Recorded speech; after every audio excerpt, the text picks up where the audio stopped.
Aminata, thank you so much for joining us this afternoon. It's a great pleasure having you, and apologies for that back and forth on exactly who I would be speaking to on this issue this afternoon. All right, this is some important perspective to get from a former Prime Minister in Senegal, now a leading opposition figure. Did you see the chaos that's unfolding now? Did you see it coming? Well, we saw it coming because almost 2 years ago, President Macky Sall thought about illegally running a third time. You know, the whole issue about the third term in Africa. Although he fought against the third term of his predecessor. So from then on, we witnessed here in Senegal so many demonstrations against the third term. He finally dropped it. But it seems like he didn't completely drop it from his mind. And he postponed the election 10 hours before the beginning of the electoral campaign. So it's been a continuum, actually. So we've been in a sort of restful. I mean, the situation has been quite complicated this past 18 months, I would say. Yeah. It's an important decision that's been made by Senegal's Constitutional Council. But it is alarming that no new date for the election has been mandated. I mean, for me, it sounds like that's just a delay and an extension of the chaos that we're seeing there. No. That's not the way we see it here in Senegal, because the decision of the council is clear. It's saying that the election should happen before the end of the term of President Macky Sall. The end of the term of President Macky Sall is April 2nd. So it's up now to the administration to discuss with the political actors to set the right date. So we came a long way with this decision of the council. It's been positively appreciated by all Senegalese.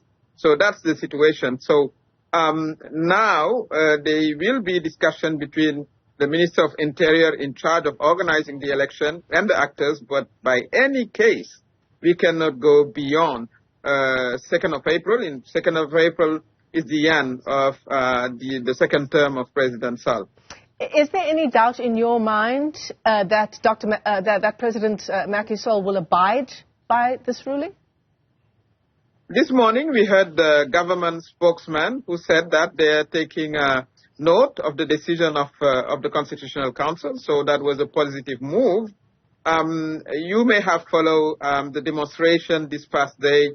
Unfortunately, 3 young lives were lost. There's been an international condemnation throughout the world. And I think President Macky Sall has no choice than just accepting the decision and giving instruction to his administration to organize just and fair elections. Senegal, as we've been reading stories around what's been unfolding in your country, Aminata, a country celebrated for stability, for peace. In the last months, we've seen police attack protesters. There's been a disregard for human rights. You were arrested just earlier this month. What would you say is the state of your democracy in Senegal? Yeah, well, democracy has to be defended.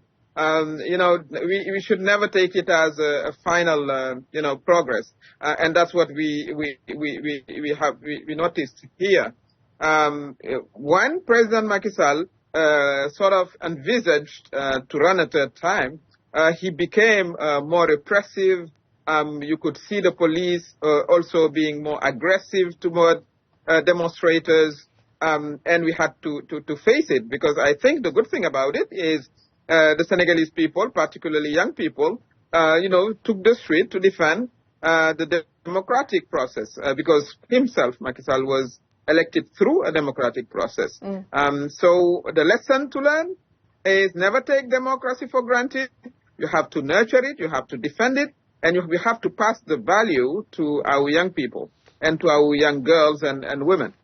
What's the current state of protest action in Senegal, Aminata? Well, for the time being, we do have like a caravan this afternoon. The last violent demonstration was last Friday, but with the decision of the council, I think the situation will be more quiet. But we remain vigilant because we want to make sure that President Macky Sall respects the decision of the council. So we remain mobilized, and now that he's completely isolated internationally and internally, I hope that he will, sort of accept reality that he must leave, and he must leave the Senegalese democracy as he found it. It's all there. He has damaged a lot for sure, but maybe he has a last chance to organize just and fair election, and then he will be remembered for that, maybe. Yeah, and I suppose that is the next question, isn't it? I asked you about whether he will indeed abide by this decision by the Constitutional Council. And then the follow-on question, which you've just alluded to, is can we guarantee free and fair elections once that date is announced? We have the tradition in Senegal. We change himself. He has been elected through a fair process. So we have that culture. The system itself is strong enough, is resilient enough.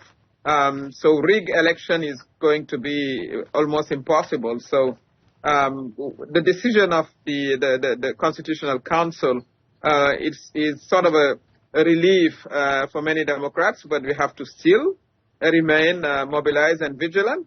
And I do think that now President Macky Sall will drop the ball and just, make sure that the election goes the way they should be and leave. And leave peacefully and quietly. Absolutely. But he will be remembered for all these demonstrators killed. Last June, he officially, in a communique, recognized that 16 young people were killed. So we asked for an investigation. Prosecutor took the case but didn't act upon it. So all these issues also we'll have to investigate because, justice must be given to all these victims who are just exercising their constitutional rights. Aminata Toure, it's a great pleasure talking to you from our position here in Johannesburg. Senegal's former Prime Minister, now a leading opposition figure in that country. Big developing story on the continent that we continue to track for you.